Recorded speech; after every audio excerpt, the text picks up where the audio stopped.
Assalamualaikum warahmatullahi wabarakatuh. Innal hamdalillah nahmaduhu wa nasta'inu wa nastaghfiruh wa na'udzu billahi min shururi anfusina wa min sayyiati a'malina. Man yahdihillahu yashrah sadrahu lil Islam wa man yurid an yudillahu yaj'al sadrahu dayyqan harajan ka'annama yas'adu fis sama'. أشهد أن لا إله إلا الله وحده لا شريك له وأشهد أن محمدا عبده ورسوله لا نبي بعده. اللهم صل وسلم وبارك على محمد وعلى آله وصحبه ومن تبعه بإحسان إلى يوم الدين. أما بعد. Kaum muslimin, kaum muslimat rahimakumullah, puji dan syukur kehadirat Allah Subhanahu wa taala yang masih memberikan kepada kita nikmat iman serta Islam. Kemudian salawat beriringan salam kepada junjungan kita Nabi Muhammad sallallahu alaihi wasallam. Dalam hadis yang diriwayatkan oleh Imam Abu Daud dan Imam At-Tirmizi, dan hadisnya hasan, Rasulullah sallallahu alaihi wasallam telah bersabda, "Thalathun la yahillu li ahadin an yaf'alahun. La ya'ummu rajulun qawma fayakhussu nafsahu bid-du'a'i dunahum, fa in fa'ala faqad khanahum. Wa la yanzuru fi qa'ri baitin qabla an yasta'zin, fa in fa'ala faqad dakhala. Wa la yusalli wa huwa hakinun hatta yatakhaffaf." Rawahu Abu Daud wa Tirmidzi wal hadis hadisun hasan. Rasulullah sallallahu alaihi wasallam telah bersabda, ada 3 hal yang tidak halal bagi seseorang untuk melakukannya. Yang pertama, seseorang yang mengimami suatu kaum, janganlah dia mengkhususkan doa untuk dirinya tanpa mendoakan kaum atau makmumnya. Jika dia lakukan hal tersebut, maka sungguh dia telah mengkhianati mereka. Kemudian yang kedua, jangan memandang atau melihat ke dalam rumah seseorang sebelum meminta izin kepadanya.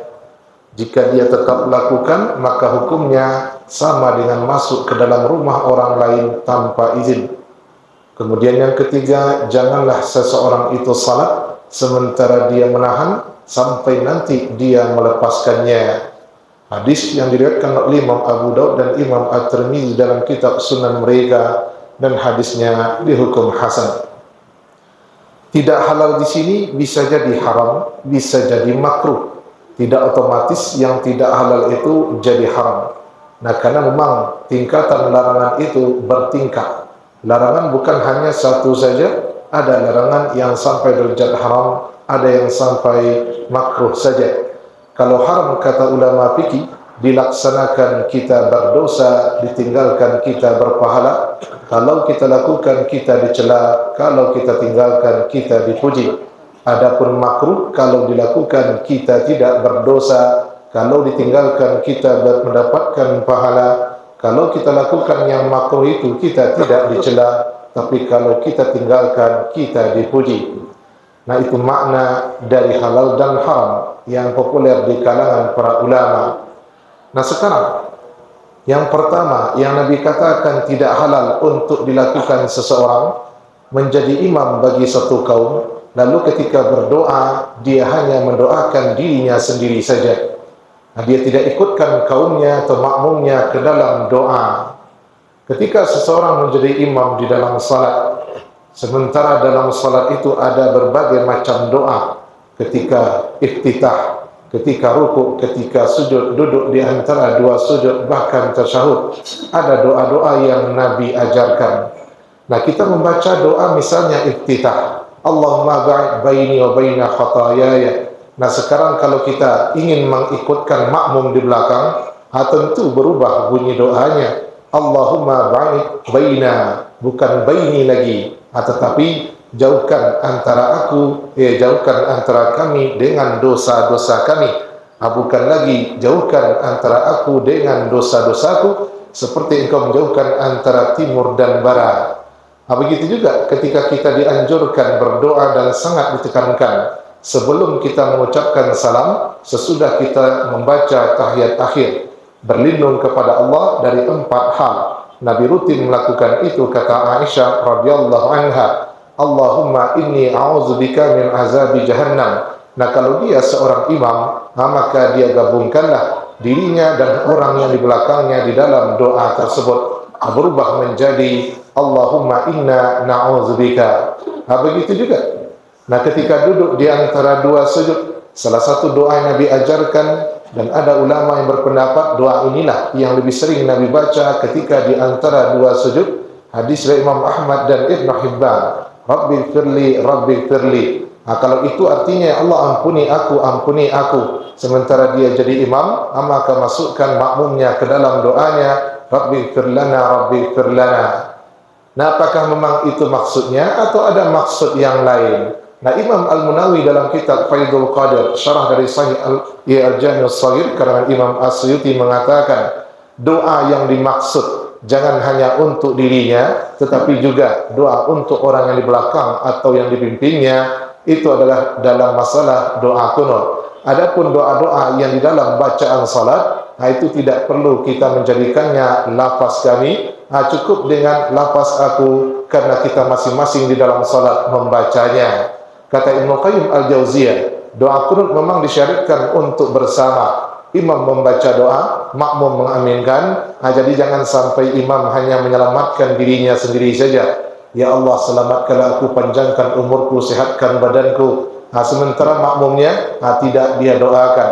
Nah, itulah yang dimaksud dengan seseorang yang menjadi imam, lalu dia khususkan doanya untuk dirinya saja, tidak dia doakan orang yang mengaminkan atau menjadi pengikutnya di belakang. Nah, imam yang seperti itu dituduh sebagai pengkhianat karena dia dapat mandat, dapat amanah untuk memimpin, tetapi hanya menguntungkan dirinya saja atau menyelamatkan dirinya saja, maka bisa disebut dia sebagai orang yang tidak amanah alias khianat. Nah, oleh karena itu, bacaan dalam salat tetap tidak berubah. Tapi kalau sudah berdoa dalam kunut, Allah mahdini berubah menjadi Allah mahdina. Nabi SAW mengajarkan kepada Hasan bin Ali doa kunut witir, Allah mahdini fi man hadai. Nah, jangan pula nanti ketika kita memimpin doa kunut, Allah mahdini fi man hadai. Nah, bagi orang yang paham, ya dia tidak akan aminkan. Bak tidak aminkan Pak, imam tuntutnya zurang. Ya, nang kalam mandinya, Allahumma firli wa liwalidayya warhamhuma kama rabbayani shaghira. Ya Allah, ampunilah dosaku, dosa kedua orang tuaku. Kecil makmum, awak dah didoakannya dah. Orang tua dah didoakannya dah. Tapi bagi yang tak paham, dia aminkan semuanya. Itulah kekurangan kalau doa bersama dan tidak dipahami. Jadi menang banyak imam tadi, ya rugi banyak awak sebagai makmum. Awak dah didoakannya, awak belum mengaminkan doanya, maka jangan sampai itu terjadi. Ya, selama kita berdoa bersama, ya maka yang memimpin doa, mereka disuruh untuk menggabung ke dalam doanya, doa orang-orang yang hadir yang bersama mereka. Nah, itu yang pertama yang Nabi larang. Larangan di sini hukumnya makruh, tidak sampai derajat haram. Ada pendapat yang unik dari Imam Mubarakfuri yang mensyarah Sunan At-Tirmizi dalam kitab Tuhfatul Ahwazi. Boleh saja kita memakai doa Allahumma firli wa liwalidayya, tetapi sebelum berdoa kita niatkan itu juga untuk makmum kita. Mungkin dia tidak bisa merubahnya dengan lafaz bersama atau lafaz jamak, maka dia tetap berdoa untuk dirinya, tapi sebelum itu dia niatkan doa tersebut juga untuk makmumnya. Nah, ini pendapat yang disampaikan oleh Syekh Mubarakfuri. Berikutnya, jangan melihat ke dalam rumah orang sebelum minta izin kepada orang tersebut. Kalau bapak ibu lakukan juga, maka hukumnya adalah masuk ke dalam rumah tanpa izin. Dan itu dilarang sesuai dengan firman Allah Subhanahu wa taala dalam surat An-Nur ayat 27. A'udzu billahi minasyaitonir rajim. Bismillahirrahmanirrahim. Ya ayyuhalladzina amanu la tadkhulu buyutan ghayra buyutikum hatta tasta'nisu wa tusallimu ala ahliha. Shadaqallahul azim. Wahai orang-orang yang beriman, jangan kamu masuk ke dalam rumah yang bukan rumahmu sampai kamu meminta izin dan mengucapkan salam kepada penghuni rumah tersebut. Tak cukup hanya salam saja, minta izin. Jangan minta izin saja, ucapkan salam kepada penghuni rumah tersebut. Nah, ini tentu bagi orang-orang yang memang di dalam rumahnya ada hal-hal yang tidak boleh dilihat. Apalagi wanita-wanita yang ada di rumah, tentu pakaiannya tidak seperti dia keluar rumah. Antai ibu-ibu di rumah, di luar rumah, betutik-tutik sadanya Allah alam. Tapi biasanya kalau di rumah dia membuka, sedangkan di luar dia tutup auratnya.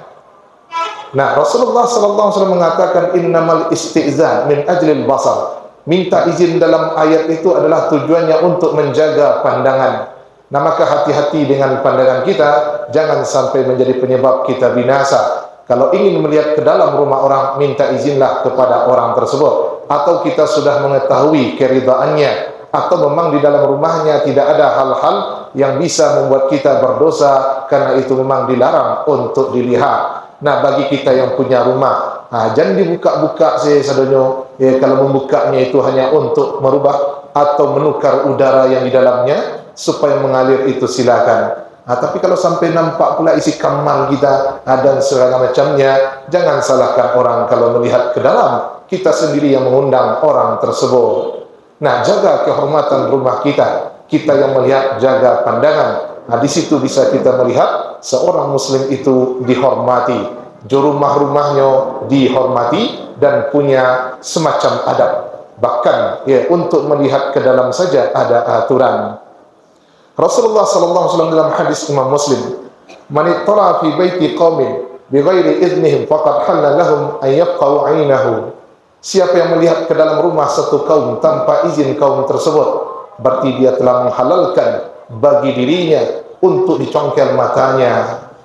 Jadi siapa yang melihat ke dalam rumah orang tanpa izin, nampaklah istri orang tidak menutup aurat, ya wajar karena dia dalam rumahnya. Nampak anak gadis orang tidak menutup aurat, ya orang dalam rumahnya. Dia tidak menyangka ada yang berani mencuri-curi pandang seperti itu. Apalagi rumah sekarang ada rusunawa, rumah susun, rumah kotak, rumah peta, segala macam yang pemisahnya hanya dinding triplek, sehingga jangankan melihat suara orang di sebelah saja terdengar ke sebelah sini. Siapa yang mendengar pembicaraan diam-diam sementara orang yang berbicara tidak senang kalau ada yang mendengarnya, siap-siap saja nanti di hari akhirat telinga kita diteteskan timah panas dari api neraka. Masukuna tu orang mengecek barasio, hanya pula cilok danga, mencilok celik-celik, ada hukuman sedunia itu. Siapa yang melihat ke dalam rumah orang tanpa izin orang itu, maka dia telah dianggap masuk ke dalam rumah orang tanpa izin. Nah, siapa yang melakukan itu berarti dia mengizinkan untuk dirinya supaya orang yang punya rumah mencongkel matanya. Kemudian dalam hadis Imam Bukhari dan Imam Muslim sepakat keduanya, "Lau anna imra'an ittala 'alaika bighairi iznin fahazabtahu bihasatin fafaqata 'ainahu lam yakun 'alaika junahun." Kalau ada seseorang di mana orang tersebut melihat ke dalam rumah engkau, kemudian engkau lempar dia dengan batu sehingga matanya keluar, dilempar dengan batu, keluarlah biji matanya. Kemudian tidak ada dosa bagi orang yang melempar dan mengeluarkan isi mata orang tersebut. Ini hadis sahih, tapi jangan dipraktekkan. Ditangkap oleh polisi, baku bakal isi mata orang. Aku hadisnya Pak polisi anak namuah dah. Ini bagi orang-orang yang punya mazhab asal hadis sahih amalkan. Tak bisa.